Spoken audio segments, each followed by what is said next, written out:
அனைவருக்கும் என் இனிய வணக்கம். இந்த சிறிய பதிவில் அரிசியும் சிவதரிசனமும். தர்மமே செய்ய விரும்பாத கிழவி அவள். இறக்கும் தருவாயில் யாராவது குடி தண்ணீர் கேட்டால் கூட கொடுக்க மாட்டாள். வயதான காலத்திலும் தன் சொந்த உபயோகத்திற்காக உரலில் நெல்லை உலக்கையால் குத்தி கொண்டிருந்தாள். அப்போது அம்மா பிச்சை போடுங்கள் என்ற குரல் கேட்டது.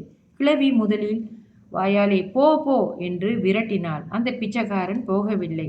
தன் பிச்சை பாத்திரத்தை எடுத்து ஏந்தி கொண்டிருந்தான்.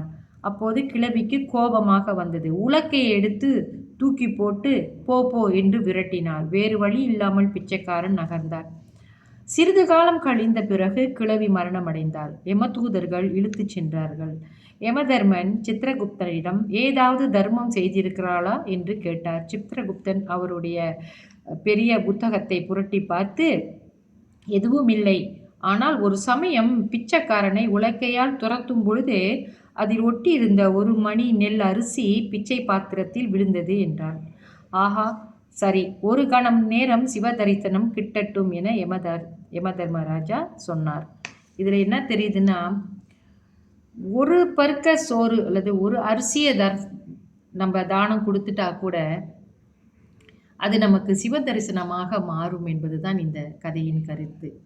மீண்டும் அடுத்த பதிவில் சந்திப்போம். நன்றி, வணக்கம்.